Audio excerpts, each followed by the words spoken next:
આપ જોઈ રહ્યા છો તે દ્રશ્યો દીકરીની વિદાયના નથી, પણ દીકરી કરતાં પણ વધુ લાડકી બનેલ 3 શિક્ષિકાના વિદાયના છે.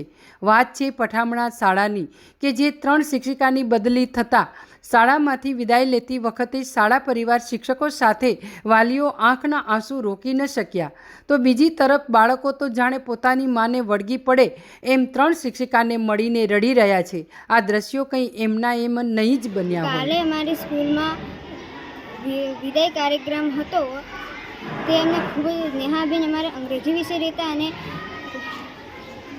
વિદ્યાબેન અમારે ગુજરાતી અને સામાજિક વિજ્ઞાન રહેતા, તે અમને ખૂબ જ યાદ આવે છે. અમે કાલે ખાવા પણ નહોતું કાઢ્યું કારણ કે તે અમને ખૂબ જ યાદ આવે અને કાલ રાતે હું ખૂબ જ રોઈ હતી. પઠામણા ગામે 3 શિક્ષિકાના વિદાય સમયે શાળાના બાળકો, શિક્ષકો અને વાલીઓ હિબકે ચડ્યા. પરિવારના સદસ્યની જેમ લાગણીસભર દ્રશ્યો સાથે અનોખી વિદાય વચ્ચે બાળકો ચોધાર આંસુ સારતા બાળકો રાત્રે ભૂખ્યા જ સૂઈ ગયા. અમને જેવો ઘરે પ્રેમ મળે તો એવો જ અહીં સ્કૂલમાં પ્રેમ મળે છે. જેવી મારી મા મને સાચવે એવું મારી બહેનો અમને સાચવતી હતી. અમને ખૂબ દુઃખ થાય છે કે બહેનો વિદાય લઈને જઈ રહી છે. એટલા માટે કાલે અમારી શાળામાં વિદાય હતી. વિદાય વખતે અમને ખૂબ જ દુઃખ થાય છે કે અત્યારે પણ અમારું દિલ માનતું નથી કે વિદાય હતી. શાળામાં શિક્ષિકાઓએ શિક્ષણની સાથે કેટલી લાગણી અને હૂંફ આપી હશે. સાચા અર્થમાં શિક્ષિકા શિક્ષક નહીં પણ શાળામાં મા બનીને શિક્ષણ જ આપ્યું હશે. એ વાત તો ક્યારેય ઇનકાર ન કરી શકાય. અમારી પઠામણા પ્રાથમિક શાળામાં આજે જાગૃતિબેન, વિદ્યાબેન, નેહાબેનની બદલી એમના વતનમાં થયેલ હોવાથી શાળા પરિવાર દ્વારા અને એસએમસી પરિવાર દ્વારા વિદાયનું આયોજન કરવામાં આવેલું હતું. આ બહેનોએ એટલી નિષ્ઠાથી, ખંતથી, મહેનતથી કામ કર્યું છે કે એમને પોતાને સારી જગ્યાએ મળી હોવા છતાં પણ બદલીની જગ્યાએ હાજર થવા માટે એ રાજી નહોતા. અને જ્યારે છેલ્લો ક્ષણ હતો ત્યારે એમણે એમના સ્ટાફ રૂમમાંથી પણ તેઓ બહાર નીકળવા માટે અમારે મથામણ કરવી પડી અને તેઓ બહાર નીકળવા માટે પછી મોડ નીકળ્યા. અને શાળા પરિવાર અને અમે ગામ લોકોએ એમને જે વિદાય આપી છે ક્યારેય અમે ભૂલી શકીએ એમ નથી. અને બહેનોએ જે કામ કર્યું છે એ કામની અમે ક્યારેય ખોટ પૂરી કરી શકીએ એમ નથી.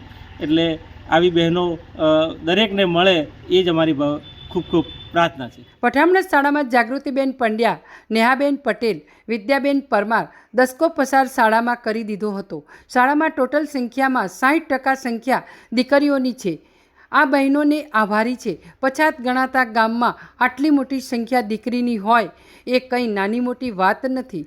શાળા અને ગામ સાથે સંબંધ દિલના રાખતી 3 શિક્ષિકા માટે શાળાના બાળકો પોતાના બાળકો સમજીને રાખ્યા હતા. ભણવામાં વીક બાળકો માટે અલગ શિક્ષણ આપીને બાળકોના ભવિષ્યની ચિંતા આ 3 શિક્ષિકાઓ કરેલ હતી. વિદાય બાદ બાળકો રડતા રડતા ઘેર ગયા હતા અને મોટા ભાગના બાળકોએ રાત્રે જમ્યા પણ નહોતા, કારણ કે શિક્ષકો તો નવા પણ આવશે પણ જેની સાથે લાગણી બંધાઈ હતી એ પોતાના લાડકા ગુરુ ક્યાંથી આવશે? એ સવાલ સવા મણનો બની ગયો છે. વિદાયની 8મી વેળા ગંભીર હોય છે. બાળકો તો રડ્યા પણ સ્ટાફ રૂમ છોડવા આ 3 શિક્ષિકા તૈયાર જ નહોતી, કારણ કે શાળા સાથે આત્મીયતાનો સંબંધ હતો. છતાં નોકરીના નિયમ મુજબ શાળા પરિવારે ભારે હૃદય એ 3 શિક્ષિકાઓને વિદાય આપી અને એમના ઉજ્જવળ જીવનની શુભેચ્છા આપી હતી. પઠામણા શાળાના દ્રશ્યો જ કહી જાય છે કે નોકરી કરવા ખાતર કરવા કરતાં દિલથી નોકરી કરવામાં આવે તો જ આવી વિદાય શક્ય બને છે. Bureau report, state news, Gujarat. ગઈકાલે પઠામણા પ્રાથમિક શાળાની 3 શિક્ષિકાઓને બદલી થઈ છે. એનો વિદાય સંભાળ રાખવામાં આવ્યો હતો અને વિદાય વેળાએ એવા દ્રશ્યો સર્જાયા કે ખરેખર આવું ક્યારે મેં વિચાર્યું ન હોય. અમારા બાળકો વધારે આંસુ રડતા હતા, ક્યાંક વાલીઓની આંખોમાં આંસુ હતા તો ક્યાંક શાળા પરિવારના શિક્ષકોની આંખોમાં આંસુ હતા. જે શિક્ષિકાઓ અહીંથી વિદાય લઈ જઈ રહી હતી એ શિક્ષિકાઓએ ખરેખર કેટલો બાળકોને પ્રેમ આપ્યો છે. એ શિક્ષિકાઓને પણ ખરેખર બાળકની માતાઓ બની હશે અને ત્યારે જ બાળકોને આટલા બધા હૃદયસ્પર્શ દ્રશ્યો સર્જાય. રાત્રે અમે ઘણી બધા શિક્ષકો બાળકોનો વાલીઓનો કોન્ટેક્ટ કર્યો. મેં પોતે શાળાના એસએમસી અધ્યક્ષ તરીકે તો બાળકો રાત્રે ભૂખ્યા પણ સૂઈ ગયા હતા.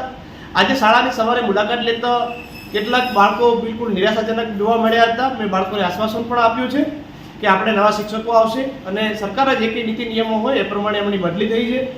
પણ ખરેખર એના ઉપરથી ખ્યાલ આવે છે મારા પઠામણા પ્રાથમિક શાળાની અંદર 55% દીકરીઓની સંખ્યા છે અને દીકરીઓની સંખ્યા વધુ કરવા માટે આ શિક્ષિકાઓનો મહત્ત્વનો ફાળો રહ્યો છે. હું એ શિક્ષિકાઓને ખૂબ ખૂબ શુભેચ્છા પાઠવું છું કે જે કંઈ શાળાની અંદર અહીંથી ગયા છે એવો જ પ્રેમ અને એવા જ શિક્ષકો અને એવો દસ્ટાફ ને એવું કામ એમને મળી રહે એ જ મારી ભગવાનને પણ પ્રાર્થના છે.